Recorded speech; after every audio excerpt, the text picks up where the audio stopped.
Hello students, welcome to you in your physics class. मैं आपका physics teacher Pradeep Sharma. कक्षा 12 की बेटा जो क्लास चल रही है वो क्लास है आपकी, जो चैप्टर है आपका वो है प्रतिशत त्रुटि। और आपके यूनिट टेस्ट आ गए हैं, डेट शीट आपको मिल चुकी है, तो अच्छे से तैयारी करना है क्योंकि आज आपकी ये लास्ट क्लास है। ठीक है, लास्ट क्लास है तब भी हम इसको अच्छे से न्यूमेरिकल पढ़ के आज ख़त्म करते हैं और फिर अगले क्लास की तैयारी शुरू करते हैं। ठीक है, तो आज का जो पहला न्यूमेरिकल है वो क्या है? पहला न्यूमेरिकल ये बोल रहा है कि एक वस्तु जो है वो गतिमान है, गति कर रही है और 4.0 प्लस माइनस 0.3 सेकेंड तक जब ये गति करती है, देखो गति वो 4 सेकेंड तक करती है, लेकिन 4 सेकेंड समय मापने में जो समय की त्रुटि हो सकती है वो 0.3 सेकेंड हो सकती है। ठीक है, इतने समय में जब वो गति करती है तो 13.8 मीटर दूरी तय कर लेती है और ये दूरी नापने में जो त्रुटि आएगी वो आएगी 0.3 प्लस माइनस में। ठीक है, इतनी दूरी तय कर लेती है। आपको क्या ज्ञात करना है? आपको सबसे पहले तो ये ज्ञात करना है कि त्रुटि सहित वेग कितना है, यानी इसका जो वेग आएगा वो वेग कितना है। और फिर आपसे पूछ रहा है, कह रहा है कि वेग में प्रतिशत त्रुटि कितनी, यानी वेग में कितने प्रतिशत की त्रुटि है। तो अब क्या करेंगे? सबसे पहले तो आप यहाँ पर लिखेंगे सॉल्यूशन और उससे बाद लिखेंगे दिया। जैसे कि आपको यहाँ पर जो टाइम दिया है इसे आपने टी डैश लिखा है। ठीक है, T dash is equal to जो टाइम दे रहा है वो दे रहा है 4.0 प्लस माइनस में 0.3 सेकेंड है। इसमें दो चीजें इंक्लूड है। पहला तो टी इंक्लूड है जो आपको दे रहा है 4.0 सेकेंड और उसके बाद उसमें त्रुटि इंक्लूड है और वो है 0.3 सेकेंड। ठीक है, इसी प्रकार से आपको दूरी दे रहा है तो एच डैश लिख लेंगे, विस्थापन भी लिख सकते हैं, और वो दे रहा है 13.8 प्लस माइनस 0.3 मीटर। अब इसमें भी दो चीजें इंक्लूड है। पहला है S जो है 13.8 मीटर और दूसरा है S डैश जो है हमें डेल्टा S जो हमें कितना मिल रहा है 0.2 मीटर।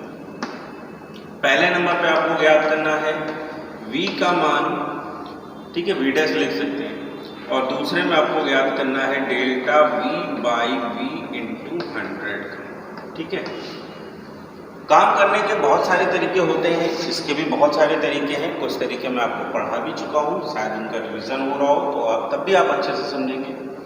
पहले आपको ज्ञात करना है वेग।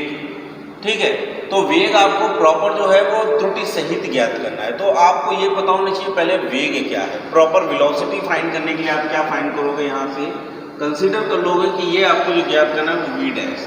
तो अब आप सबसे पहले क्या फाइंड करोगे? V। तो V यानी वेग बराबर होता है S अपॉन T, यानी विस्थापन बटे समय। विस्थापन हमें दे रहा है 13.8 बटे 4, यानी वेग हमारे पास लगभग आएगा 3 चौको 12 और ठीक है 4 तियां 12 और 4 चौको 16, तो लगभग 3.4 मीटर प्रति सेकेंड का वेग आपने प्राप्त कर लिया। अब बचती है बात डेल्टा V फाइंड करने की, तो डेल्टा V हम यहीं से शुरू करेंगे। ठीक है, तो डेल्टा V के लिए हम क्या लिखेंगे? वेग के समीकरण से या सूत्र से। वेग का समीकरण जो है वो है V बराबर S अपॉन T। सबसे पहले लिखोगे सापेक्ष त्रुटि के रूप में, तो सापेक्ष त्रुटि के रूप में जब तक आप नहीं लिखोगे तब तक आप डेल्टा V नहीं प्राप्त कर सकते हो, अर्थात delta V upon V equal delta S upon S plus delta T upon T। ठीक है, चलिए, तो delta V by V equal, यहाँ पर डेल्टा S का मान दिया कितना दे रहा है? देखिए जरा, डेल्टा S का मान दे रहा है 0.2 अपॉन, यहाँ पर ये मान कितना है 13.8 प्लस 0.3 अपॉन में 4। ठीक है, इसका जब आप भाग देंगे तो आपके पास जो वैल्यू आने वाली है डेल्टा V अपॉन V, ध्यान से देखो। ठीक है, तो इसका जब आप भाग दोगे तो ये वैल्यू आपको मिलेगी लगभग 0.0144 प्लस ये वैल्यू जो मिलेगी वो मिलेगी 0.075। ठीक, अब क्या करते हैं, यहाँ से आपको डेल्टा V फाइंड करना है, तो इसका मतलब delta V is equal to हो जाएगा V।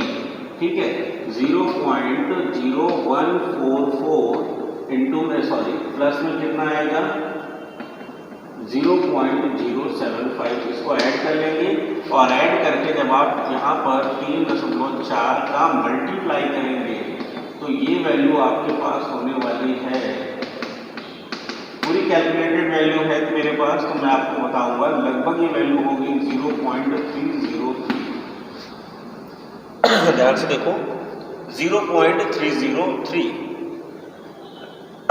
सार्थक अंक में अगर लिखेंगे तो ये 3 जो है वो 1 बढ़ाएगा यानी खत्म हो जाएगा, तो हमें जो 1 की एरर चाहिए, 1 अंक की एरर चाहिए वो आपको मिलेगी कितने मीटर प्रति सेकंड।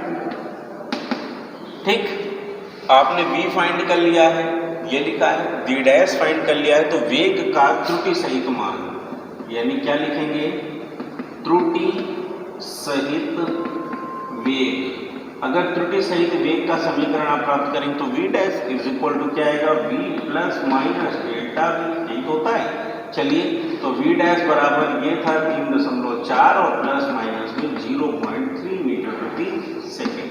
पहला आंसर आ गया, ध्यान से देख लीजिए। ठीक है, दूसरे में आपसे क्या कह रहा है, दूसरे में आपको छोटी सी बात बता रहा है, कह रहा है आपको केवल वेग में त्रुटि की गणना करनी है प्रतिशत। तो अब फिर से आते हैं पुनः, यहां लिखेंगे वेग में प्रतिशत त्रुटि, तो वो जनरली बात जो होती है v upon delta v upon v into 100, यानी अर्थात मैं यहाँ लिख रहा हूँ अर्थात delta v upon v into 100 से भी आप निकालेंगे तो डेल्टा v की वैल्यू हमने भी निकाली है 0.303 अपॉन में कितना आ जाएगा, ठीक है 3.4 और इंटू कितना आएगा 100, तो ये लगभग जो वैल्यू आएगी वो आएगी कितनी आएगी 8.82। ठीक है, कैलकुलेट करके जो वैल्यू आएगी वो आएगी 8.82, जिसे आप लगभग में कितना लिख सकते हैं 9। ठीक है, तो ये जो वैल्यू है वो वेग में प्रतिशत त्रुटि है कि अगर हम यहाँ से वेग को ज्ञात करेंगे तो हमारे पास कितनी परसेंटेज एरर आएगी।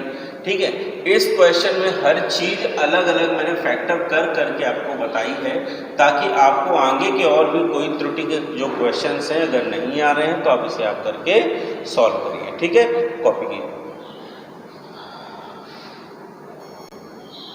ठीक है, तो लिख लिया। ठीक, तो आज की क्लास यहीं फिनिश करते हैं। आपको टाइम देते हैं हम आपके पुराने सिलेबस को रिवीजन करने का। आप अच्छी तरह से अपने पुराने जितना भी सिलेबस है, जितने न्यूमेरिकल्स मैंने पढ़ाए हैं, जितने अच्छे से थ्योरी आपने पढ़ी है, उसका रिवीजन कीजिए और रिवीजन करके यूनिट टेस्ट सेकंड की आप तैयारी स्टार्ट कीजिए। ठीक है, हाँ, अगर इनके बीच में अगर आपको कोई प्रॉब्लम होती है, कुछ समझ में नहीं आता है, तो आप उसके लिए मुझे पर्सनली मैसेज करिए। ठीक है, कोशिश होगी कि आपके क्वेश्चंस के आंसर हम सेम डे आपको दे दें, नहीं तो नेक्स्ट क्लास जो हमारी लगेगी उस क्लास में हम आपको उसका आंसर बाय वीडियो दे देते हैं। ठीक है, चलिए, बाय बाय।